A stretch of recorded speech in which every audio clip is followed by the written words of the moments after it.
My name is Leon Anderson, but I go by Andy, have for years and years. I guess all Andersons do. I was born in Kremlin, Colorado, 1932, so it makes me 82. And I was actually spent my youth on a ranch not far from Kremlin, and gravitated into the city where my mother was working and attended middle school, what they called junior high at those days, and East High School. Then I went to the University of Denver for years playing football and majoring in running around and having a good time, I think, more than anything. So the Korean War started, and I went down and joined the Marine Corps. I was sent to San Diego for boot camp. And from San Diego, where I stayed I was in an accident, training accident. So they kept me right there at San Diego for a number of years. And then I was then sent to Korea itself in the latter part of about January of '53, I think it was, and which made me arrive at the end of the war, the last few months of the war itself. And I was a squad leader, a buck sergeant, a squad leader, a recon squad. But we belonged to the 1st Recon Company of the 1st Marine Division. And our duty was primarily patrolling between the lines, patrolling whenever we could past the lines. But we didn't get into any of the big fights they had, especially the last one they had at the last of the war. The 1st Marine Division took a lot of casualties on that, but we were back and out of the primary fighting itself. And so, I didn't see a whole lot of combat, but what we did was pretty intense. We actually saw more combat after the war because they sent my squad down to the 1st Marine Division headquarters and attached us to the G3, which is operations, find the operations, so forth. And then we were further sent down to the Army 25th Division to recon, to patrol, looking for line crossers and guerrillas, and they had a lot of them down the Cherry-Son Mountain region. And so we got in some pretty good fights down there on a pretty low level. But we had a few guys hurt, and then in 54 it was, and they sent my squad down to Incheon Harbor and put us aboard a submarine, and it took us to Indochina when the French were, really taking a licking there at Dien Bien Phu. And we reconned the beaches around Da Nang and Chulai. And then we went back to Korea itself, and in '54 I was discharged in San Francisco. That's about the extent of my war story. So what was the date when you enlisted? I enlisted in 1952, September of 1952, and I was discharged in October of '54. And how old were you? Sorry. I'm sorry, I got the dates wrong there. 50. It's got 3 years, 51, I guess it was. I enlisted. I was 19 when I first went over, and so that made me 21, going on 22 when I was discharged. Then from there I went back to college. And after college, I went back in the Marine Corps as a commissioned officer and stayed for 5 years. And then I had an inter-service transfer into the Army. So that's my background there. And then I retired from the Army in 76. Why did you choose to enlist? Oh, like I say, I wasn't doing very good in college, and I was just kind of wasting my time. But the real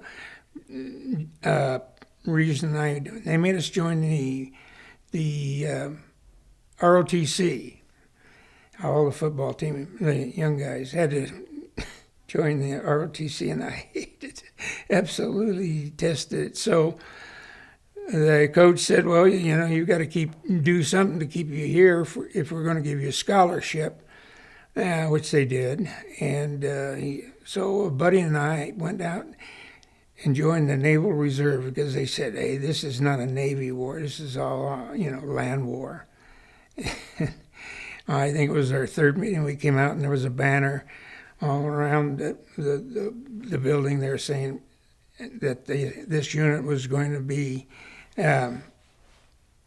activated into the active Navy, and I knew I didn't want to do that. So I showed them. I went down and joined the Marine Corps. See, that was the primary reason I did.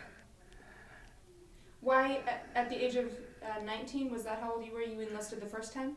Why did you choose to enlist the first time? Well, because of the Korean War. As I said, hadn't intended to go to college right off, but I did, and I got a scholarship, athletic scholarship to play football, and so basically I joined because of the ROTC thing. I just couldn't stand it, and I guess we all, in those days, it was the thing to do. Join the military, go to college. That was the two areas, or go to work. That was those three areas that you had to follow after high school. And some of us just weren't ready to go to college. I was one of them. But I sure did after I got out, I'll tell you. Yeah, that was the reason. So what was your first initial training like when you first went to boot camp? What was that transition like? Oh, wow. Marine Corps boot camp, yeah, it is something you'll never imagine. They take you and make you conform to a life you never had before, a military life. That's what they make you, a military. And they do it by, for lack of better words, brainwashing. They just repetition, you are, you will, you do.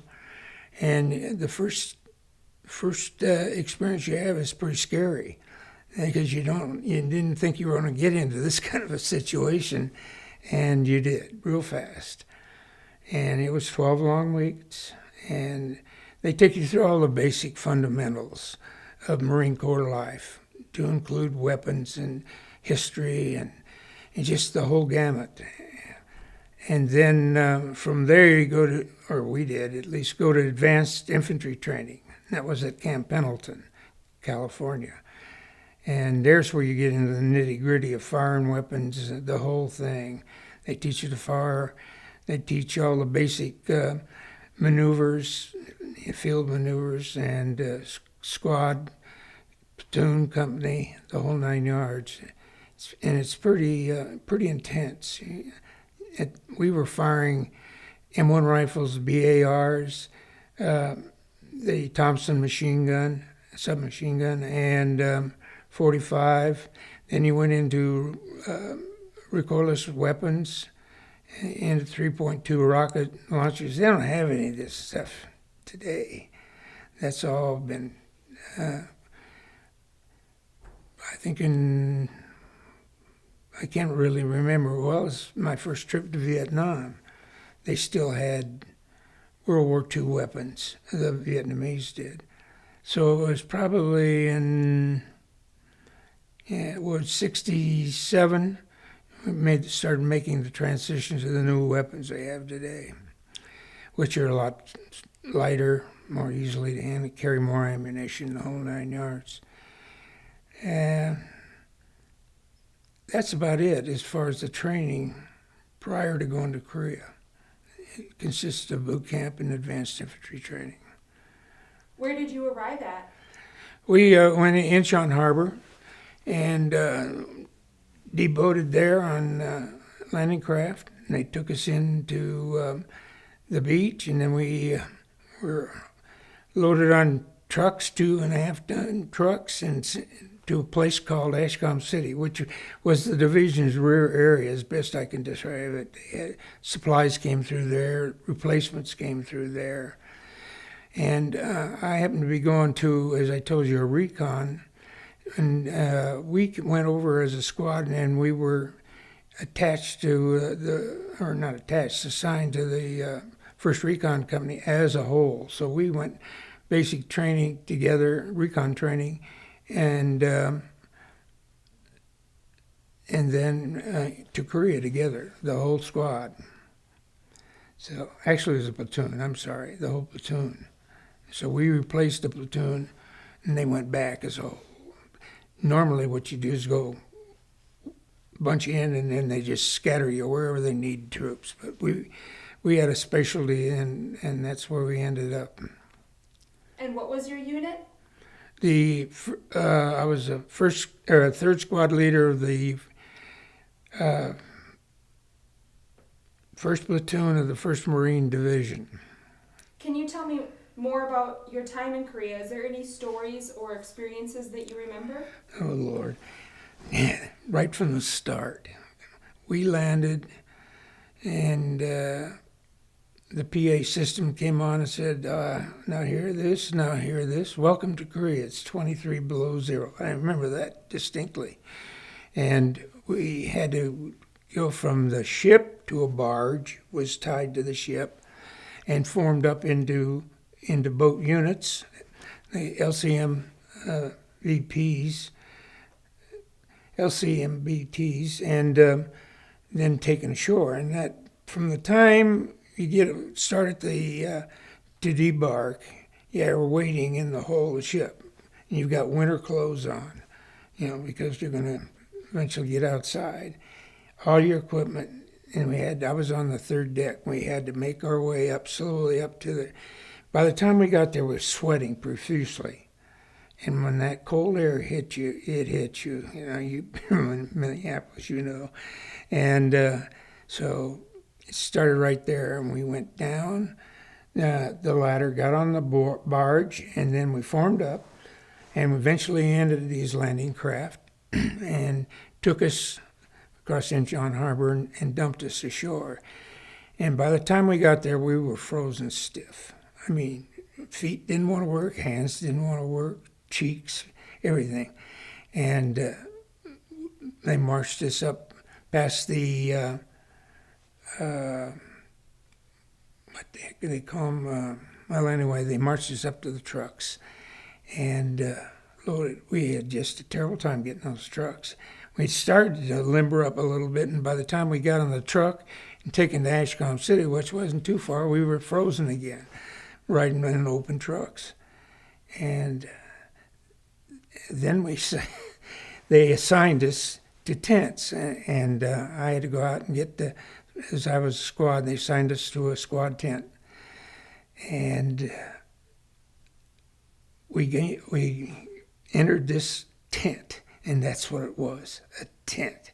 It had a wooden floor with spaces about like that. Cold air was coming up. Had one Yukon stove, one little stove in there. Couldn't possibly heat the thing. It wasn't winterized. It was just a tent. So we tried our best to take the cots we had and get our sleeping bags and get it all towards that stove, with our feet sticking towards the stove, and we froze to death. It was just.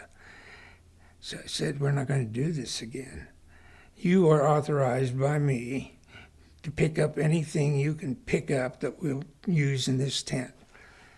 And I had some pretty good scroungers in that squad.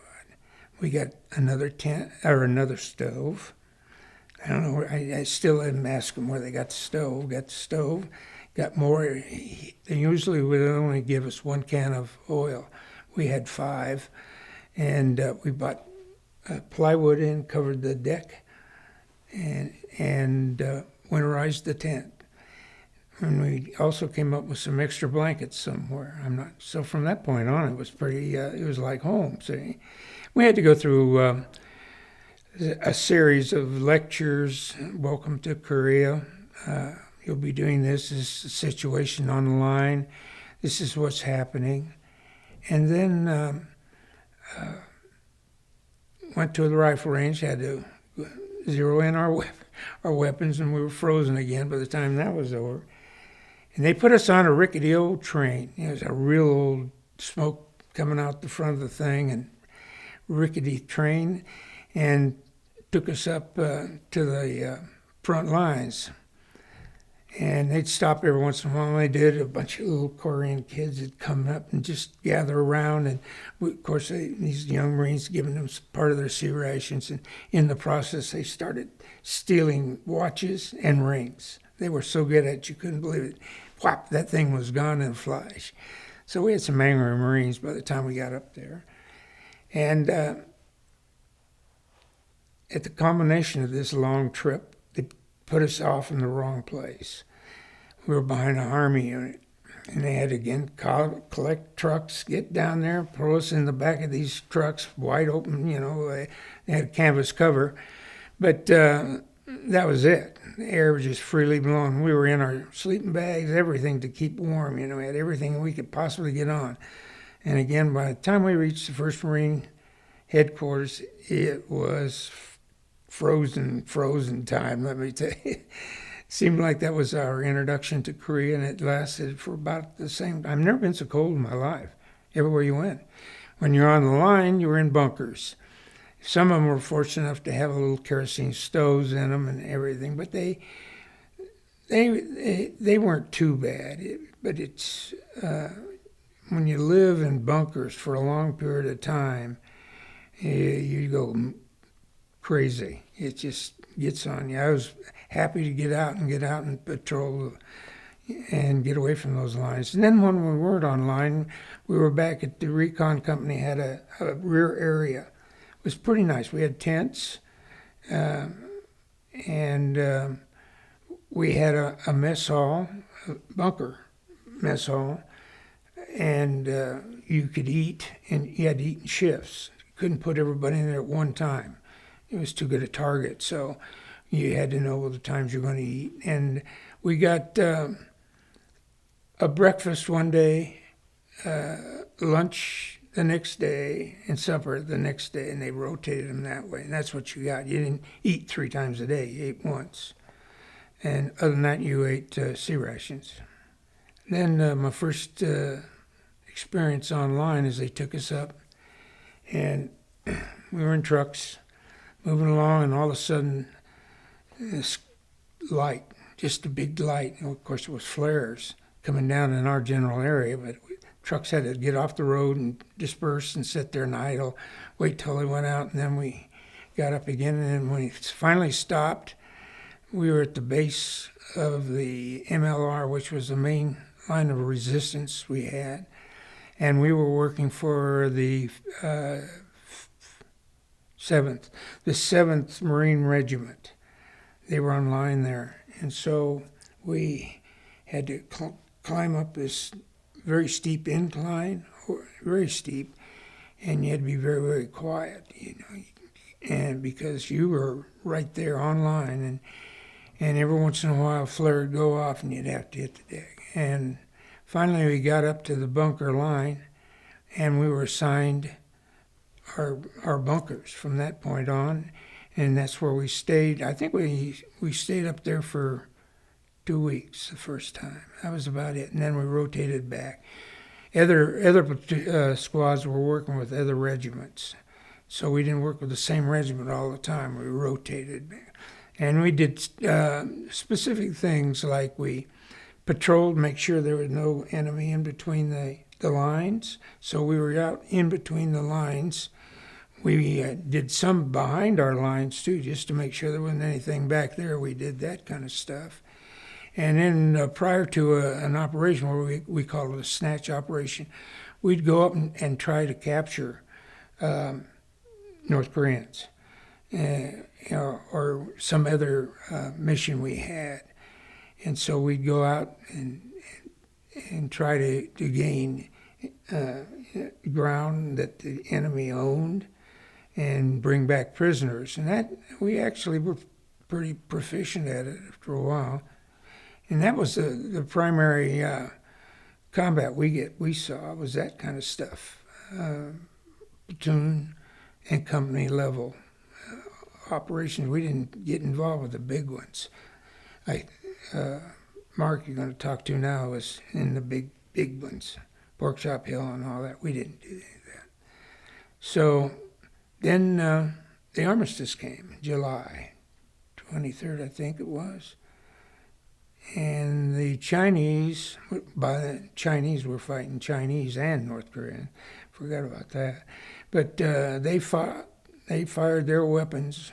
It was 10 o'clock at night, I think the armistice was supposed to go into effect. Right up to the minute that thing was supposed to go into effect, they fired everything they could fire. 25th Army Division was online at the time. So we were back in the rear with the gear, so to speak. And then, as I told you, after the armistice is when we were sent down and attached to, again, the 25th Infantry, I believe, doing these patrols looking for guerrillas and line crossers and that kind of stuff. And then they were in the process of backing up the whole 1st Marine Division and to send to Indochina. At least that's the word we got. We knew we were packing all our equipment, everything. And we did our thing in French Indochina by reconning the beaches and that kind of stuff. And by the time we got back, somebody was smart enough to say, no, we don't want to go there. So they cut that off, which was good. And we ended up going to Hawaii and forming what they called the Amphibious Recon Company. And it was a different type of recon, working off of submarines and small craft, rubber boats, those kind of things.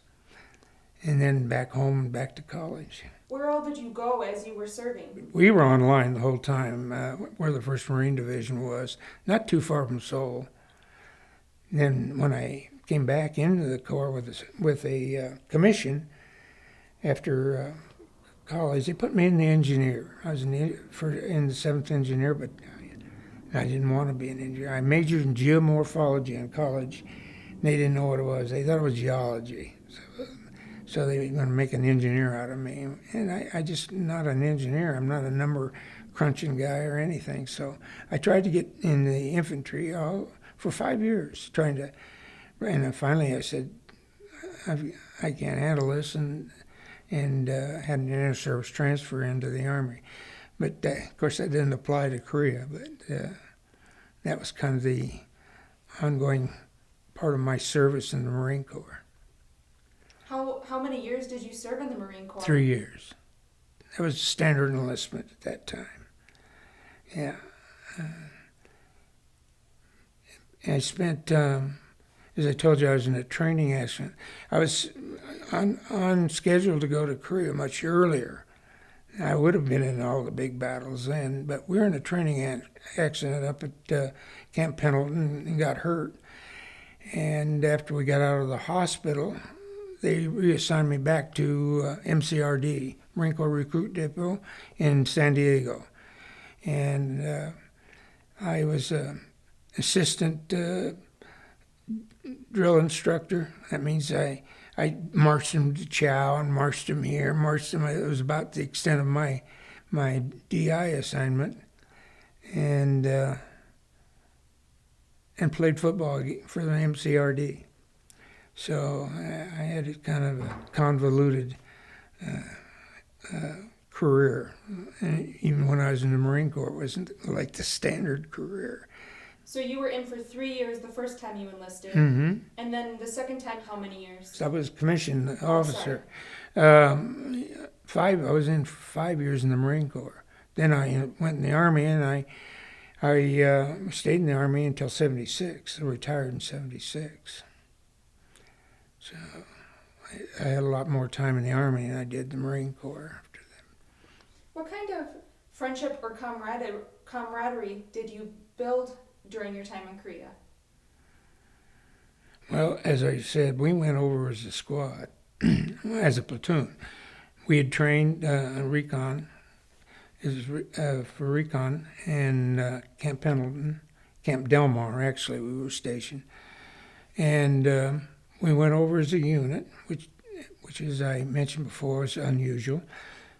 And so we became very close. We were close before we got to Korea. Whereas the normal guy gets over there and individually is assigned, he might go with a buddy, but more than likely he won't. They just take 2 or 3 guys here and 2 or 3 guys there, you know. And so it takes you a while to build that closeness and friendship that we already had. We were very close. I had 2 Sioux Indians in my squad. One was named Charlie Kills Enemy, and the other was Bob Crushed Ice. Great Marines when we were in the field. But they caused me a little problem when we get back. Alcohol Indians just don't seem to match too good, you know, but good Marines, good guys. And I had one guy in my squad who we called professional privates back in those days. And these guys were good Marines, very good Marines, most of them, and they'd get up to corporal sergeant and they'd get busted back down. This guy had gotten up to staff sergeant, and he'd been a Marine Raider in World War II, and he went through Guadalcanal. He went through a lot, so he was an older guy by far, and he was a corporal when he got to me, so he was like my second in command. Of course, I listened to him more than he listened to me. That's what all these guys were older, and 2 of them had already had a tour in Korea, and 3 of them had been in World War II. So we're talking a lot of experience. And it was more a learning curve for me than it was for them, because I was so young. And they were a lot older and more experienced than I were. Yeah, this particular guy I was talking about was very well decorated. He had Navy Cross, Silver Star, at least 1 Silver Star, maybe 2, had 6 Purple Hearts. So this guy had been through it in World War II. He got out of the Marine Corps and became a private detective, and even got shot while he was working that route. So this guy was very knowledgeable, but he'd get up to a certain rank and he'd go get drunk or get crazy. Bam, right back down the front. Didn't bother him a bit. And he was just as happy as a private as he would be a staff NCO, yeah. And there were a couple of guys in my squad who were young like me, 3 maybe.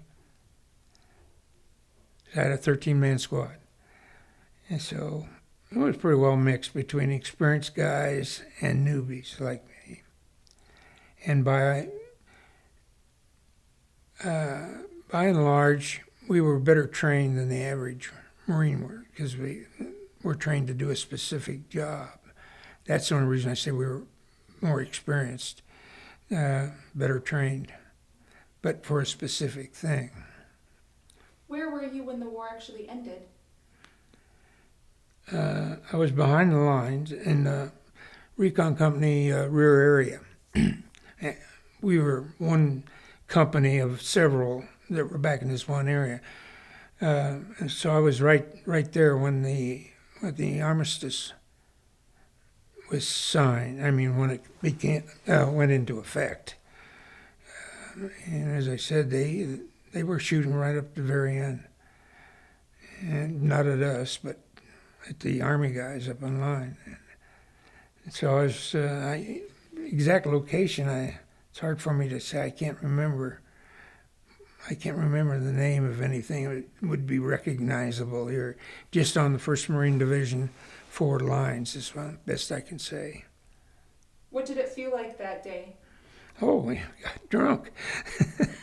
the whole bunch of us, we turned on every light we could turn on, fired flares up in the air, just like 4th of July. And we had stockpiled some beer, so we had a beer party, which we didn't usually have. And it was so strange, to go from a war environment to a peace environment just that suddenly. Yeah, you still had all those reactions you have inwardly when you're in war. You jerk, you move fast, you talk softly, and you wake up with a start, that kind of thing. We still did that to a certain extent for a long time after the arms. Couldn't believe it was really over. I can't, that's about as close as I can tell you about location, though. It just where the 1st Marine MLR was. When you returned home, what was the reception like? It was not like coming back from Vietnam where they were spitting on you and that kind of thing, but people just didn't care. They called us the Forgotten War, Korea. Very few people knew or cared about the war unless they had somebody involved in it. So they had a big splash in the paper. 2,360, I think it was, Marines come home. We landed at Treasure Island, went through some discharge routine there. I happened to have a friend there in San Francisco, so I spent some time with her. And then I got on the train and went home. Because it was no great big thing, no parades, none of that kind of stuff. It was just get off the ship, go through discharge routine, and go home. That was it. So people didn't really know about Korea. I bet you if you asked young folks today, very few of them even know there was a Korean War. They don't know anything about Vietnam, I guess, so they wouldn't know anything about Korea. But no, there was no big homecoming. Till I got home, then it was family. But, that was it. Now we go out of our way to handle our troops, make sure they don't come home to that kind of, especially like they did out of Vietnam. We have a lot of intermingling with the veterans and the troops. Lots of parties and things of that nature. Make sure they feel comfortable being in the military, and especially those coming back from Iraq or Afghanistan. So that's about it. That's the only reaction I had. What did you go on to do after your service in Korea? I went back to college. I went back to the University of Denver, and I played a little football, but that year in Korea and seeing a little combat, I felt foolish. I felt like I was playing a kid's game, and I didn't belong there anymore because I was older than most of them. And so I settled down, but I really studied hard. I had to study hard because I hadn't been a good student in high school. I didn't flunk anything, but I was like a C student. And so when I came back, I knew I had to study, and I studied all the time, very hard. And then in my junior year, I got married, and so that complicated things to an extent. So I had to work and as well as go to college. I had the GI Bill back in those days, and provided me with enough to pay tuition and that kind of thing. But and DU was a private school, so it was more expensive. It wasn't a state school. Yeah, so I worked 6 days a week and went to full time to college, and got married. I had a child and one boy, and that's about it. But I'd already committed myself to going back in. I joined what they call the platoon leaders course, PLCs, and that meant I had to spend 2 6-week periods in the summer in Quantico, Virginia. Doing what I already knew how to do. It's boot camp all over again, basically 2 times. And so I was committed to going back to the Marine Corps. My wife knew that before we got married. And, I was a full-fledged Marine. I loved it. I loved Marine Corps, but I couldn't stand the engineer part of it, so that's why I got out. That's about it, I think. Is there a piece of wisdom or a message that you could impart to future generations? They need to continue to devote their life to being an American, and whatever it takes, joining the military, whatever it takes to maintain a country like it's been maintained up to now, and cherish the Constitution, cherish the American way of life, and that's about it.